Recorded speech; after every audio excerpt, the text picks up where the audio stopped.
세계에서 사랑받는 일본 문화. 우리도 한국처럼 국가에서 지원하고 밀어주면 반드시 세계 정복을 할 수 있다고 생각해요. 최근 일본 방송을 보면 한국 문화가 어디까지 침투해 있는지 놀랍다는 일본 내 한국인들의 반응이 정말 많은데요. 과거 겨울 연가가 히트했던 때와는 달리 젊은 층인 10대, 20대 중심으로 한류가 엄청나게 퍼졌다는 점이 관계자들 사이에서는 가장 독특하다고 보고 있다고 합니다. K-팝, 한국 드라마에 이어 영화까지 인기를 끌며 10대들 사이에서는 한국 여행 수요까지 늘어났다고 하죠. 한국 문화가 일상 속에 깊이 파고들어 가장 인기 있는 제2외국어 수업이 한국어가 된 것은 물론 수험생이 되기 전 추억 여행으로 또 졸업기념 여행으로 한국 여행을 가는 것이 유행이 되었다는데요.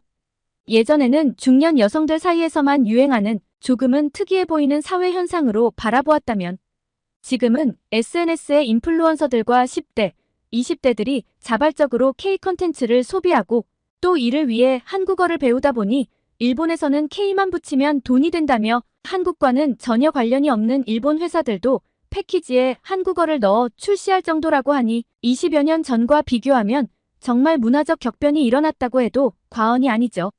하지만 이런 한국 문화의 유행을 달갑지 못한 시선으로 바라보고 있는 사람들이 있습니다.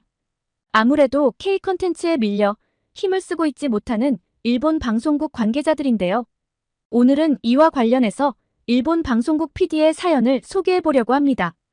어떤 시각으로 한류를 바라보고 있을지 오늘의 사연 시작합니다. 안녕하세요. 저는 일본 F방송국의 PD로 일하고 있는 사토 미카입니다. 그냥 평범한 일본 사람인데요. 오늘은 제가 아주 솔직한 이야기를 해보고 싶어서 이렇게 글을 쓰는 만큼 모든 개인정보를 다 오픈하지 못하고 이름도 가명을 쓰는 점을 이해해 주셨으면 합니다. 제가 오늘 할 이야기는 일본에서 다 터놓고 하기엔 좀 어렵거든요.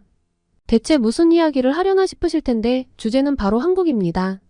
한국의 무엇이 아니라 한국 그 자체인 이유는 사실 지금 일본 전체가 한국으로 전부 잠식당하고 있다고 해도 과언이 아니어서 한국에 무엇이 인기가 있습니다.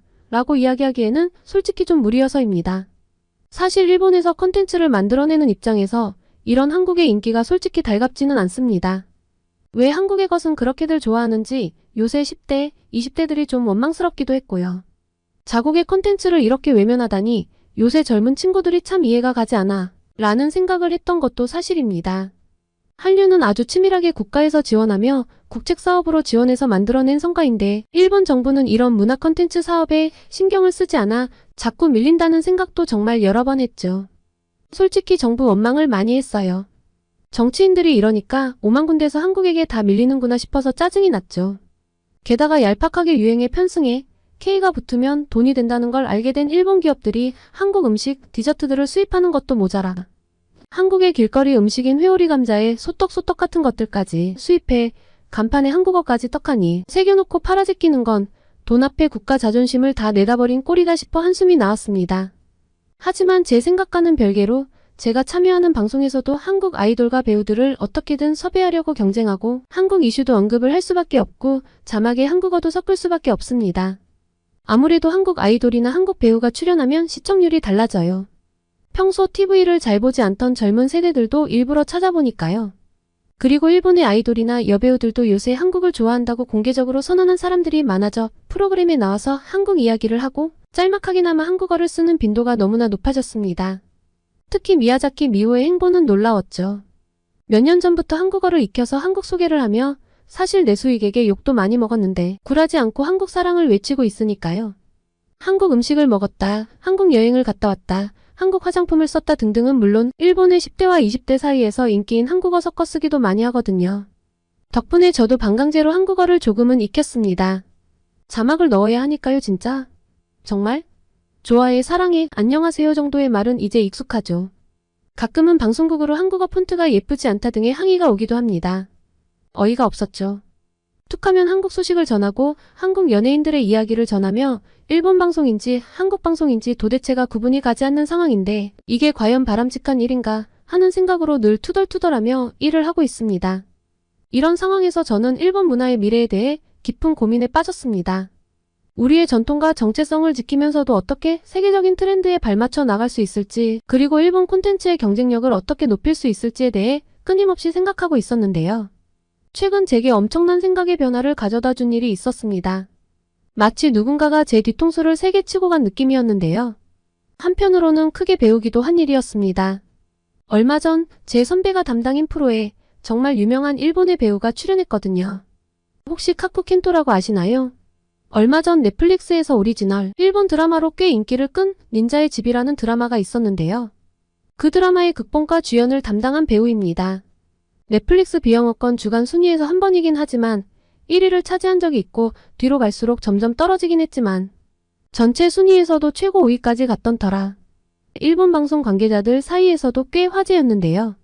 아무래도 일본 배우가 일본 오리지널로 기획해서 전 세계인이 보는 넷플릭스에서 유의미한 성공을 거둔 것이니만큼 저도 방송 녹화를 함께 봤습니다.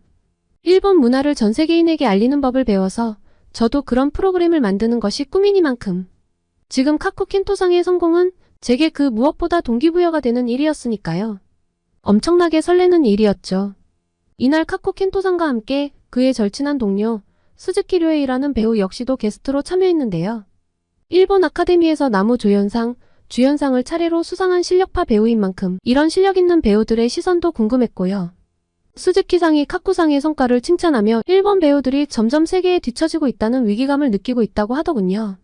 그리고 자신이 생각한 기획을 넷플릭스로 가져가 세계적으로 히트를 쳤다는 점에서 정말 대단하다고 했고요. 여기까지는 이해가 갔습니다. 아무래도 넷플릭스 때문에 한국 컨텐츠를 접하기 쉬워진 것도 한류가 이렇게 퍼지는데 한몫했다고 생각하니까요.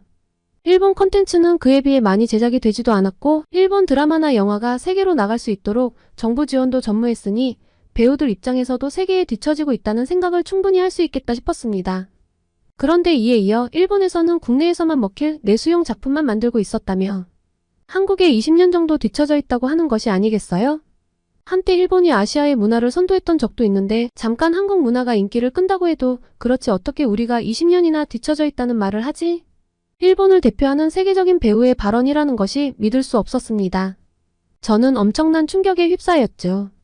더 충격은 그 말을 듣고 있던 일본의 국민 아이돌 니노미야 군이 동감을 하면서 니노 군의 주위에서도 다들 우리가 한국에 20년 뒤처졌다고 한다며 맞장구를 친 거예요. 일본에서 스맙 다음으로 국민적인 인기를 얻은 장수 아이돌 아라시는 세계 진출을 선언했던 그룹이기도 한데요. 세계 진출 기념 인터뷰에서 K-팝의 뿌리는 자니스에 있다고 당당하게 인터뷰했던 모습이 그리 오래되지 않았는데 저렇게 인정해버리는 모습은 제게 엄청난 쇼크를 안겨주기에 충분했습니다. 그러니까 한국이라면 BTS가 쇼프로에서 우리는 일본보다 20년 정도 뒤처져 있어요. 라고 말한 꼴이거든요.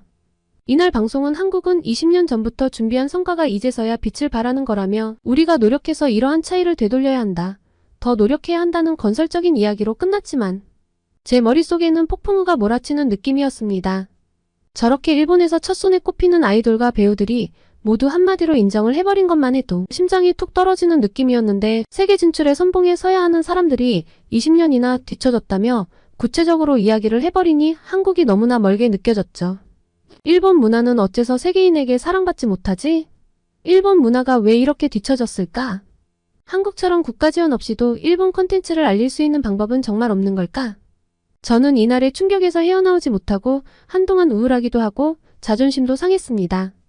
그런 와중에 제가 기획 코너로 일본 10대의 문화를 알아보는 내용을 다루게 되었어요.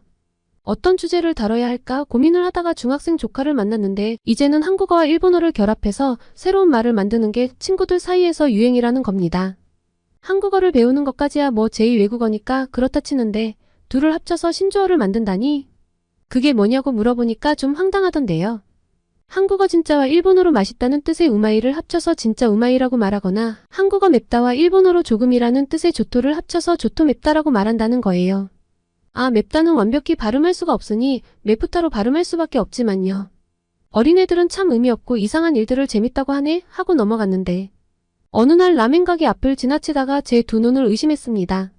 밖에 내놓은 간판에 신메뉴 출시 라고 쓰면서 진짜 우마이 조토 맵다를 써놓은 거예요. 가게 간판이면 누구나 보고 이해할 수 있게 써놔야 홍보 효과가 있을 텐데 대체 이게 무슨 일이지? 정말 의아했습니다. 한편으로는 확인을 해보고 싶은 마음이 들었죠. 이 라멘 가게는 도쿄와 오사카를 비롯해서 지점이 20개가 넘거든요.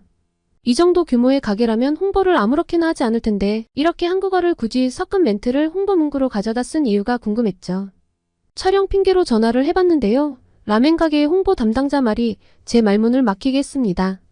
왜 한국어를 섞은 멘트를 바깥 간판에 두었는지 정말 효과가 있었냐는 제 질문에 우선 엄청 웃더군요. 사토 PD님, 홍보팀에서는 사람들의 주목을 이끌고 매출을 올리는 것이 목표잖아요. 우리는 젊은 층이 많이 다니는 곳에 매장을 내는데 요새 일본, 특히 젊은 여성들 사이에선 한국이 세련된 곳, 유행이 만들어지는 곳 등의 이미지로 각인되어서 한국 문화를 소비하는 것이 멋쟁이 문화예요. SNS에 올리고 싶은 라멘 가게, 젊은 사람들이 가보고 싶은 라멘 가게 이미지를 주려면 당연히 한국어를 섞어서 쓰는 젊은이들의 유행을 맞춰갈 수밖에 없죠. 방송국에 계시면 이런 흐름은 제일 먼저 느끼지 않으시나요? 할 말이 없어 어버버하다가 전화를 끊고 저는 얼굴을 감싸쥐었습니다. 이런 이야기까지 듣다니 정말 최악이다 싶어 선배와 술을 마시기로 했어요.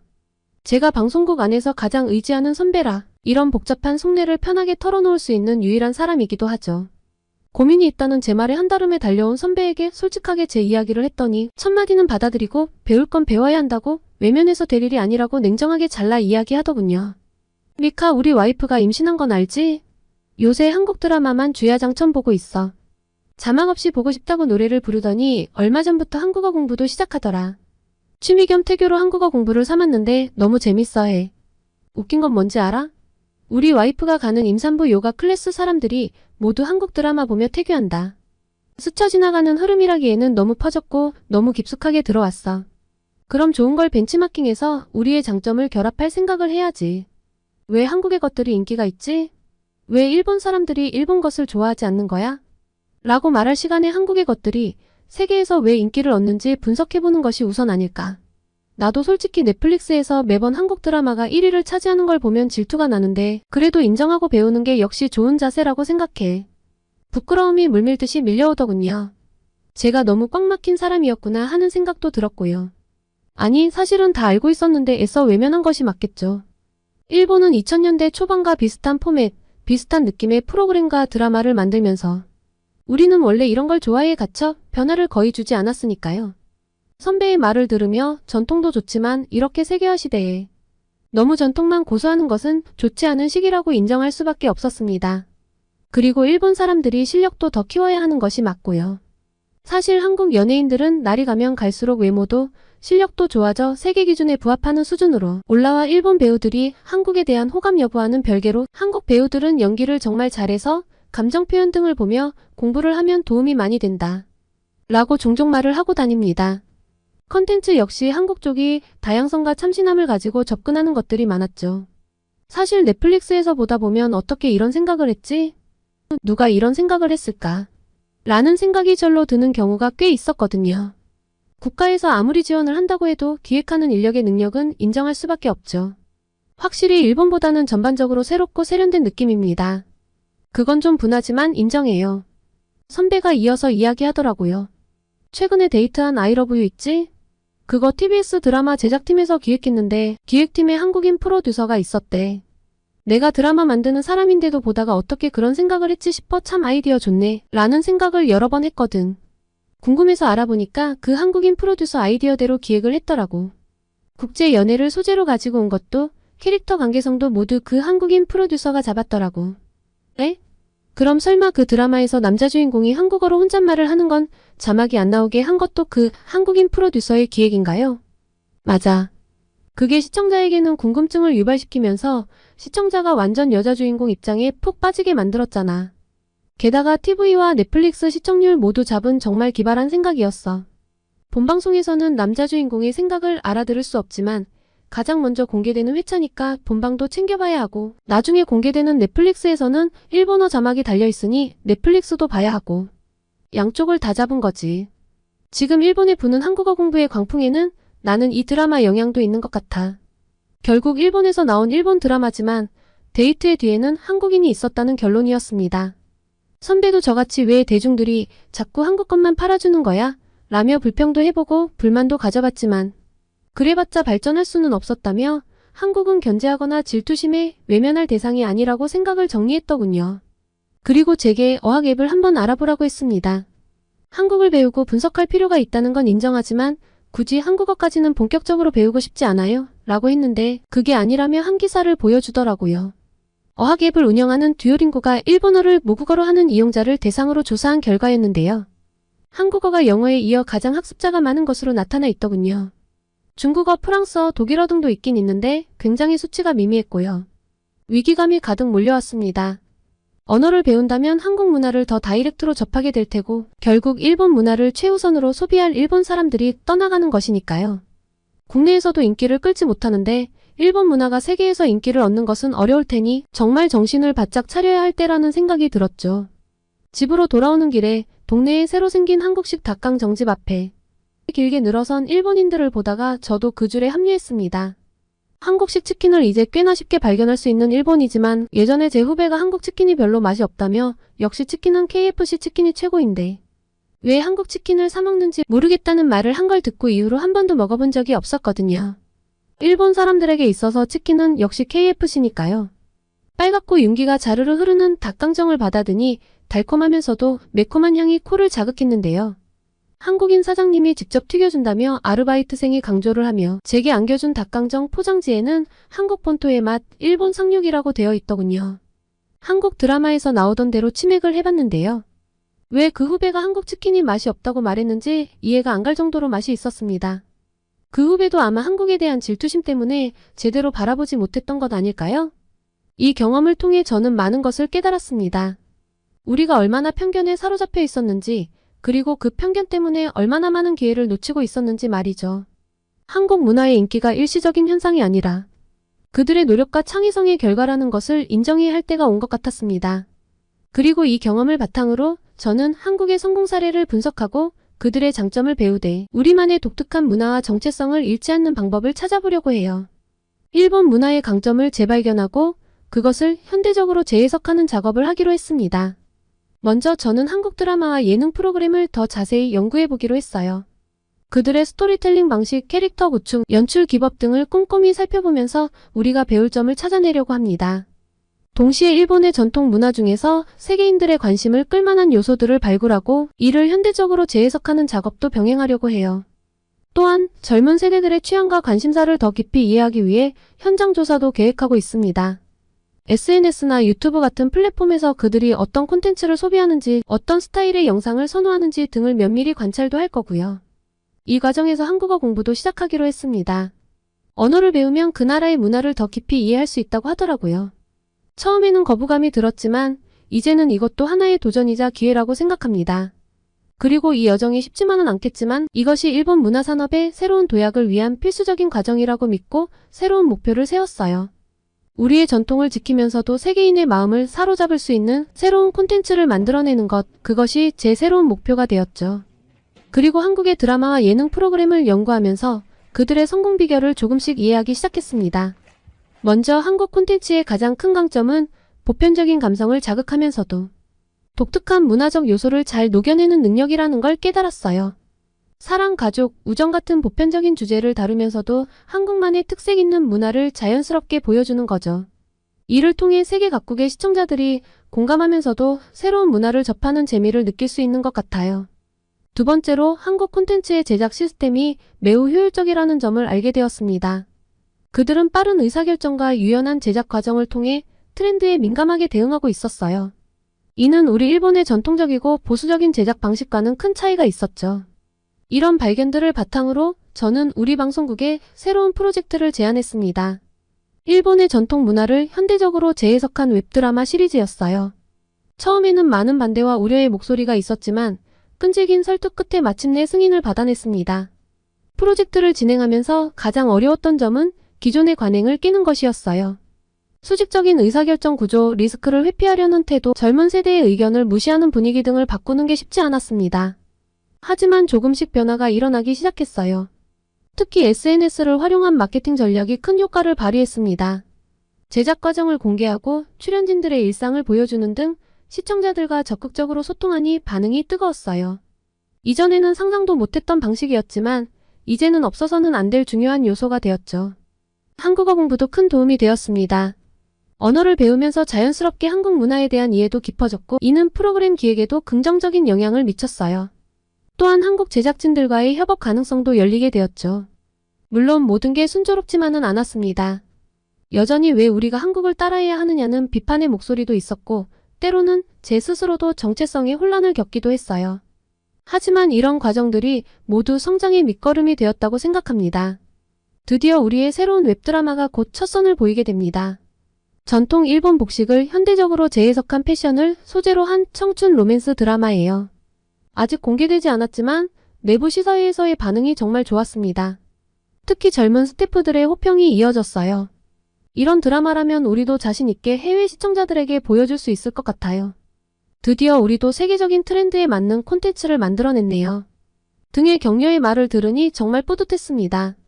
심지어 평소 새로운 시도에 비판적이었던 고위 임원들도 긍정적인 반응을 보였어요. 이런 참신한 아이디어가 우리 회사에서 나올 줄 몰랐네. 기대가 크오. 라는 말을 들었을 때는 그동안의 노력이 헛되지 않았다는 생각에 눈물이 날 뻔했습니다.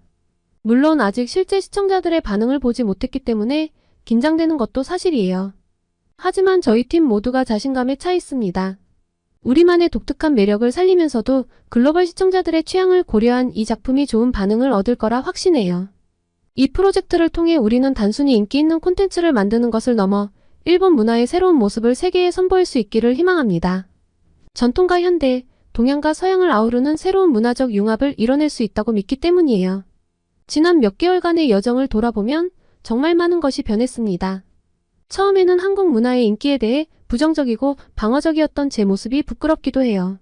하지만 그런 과정이 있었기에 지금의 변화와 성장이 가능했다고 생각합니다. 앞으로 당분간 한국을 많이 배우고 따라잡기 위해 최선을 다해 노력해보려고 합니다. 언젠간 저도 한국 콘텐츠와 같은 글로벌 히트작을 내놓는 날도 올 수 있겠죠?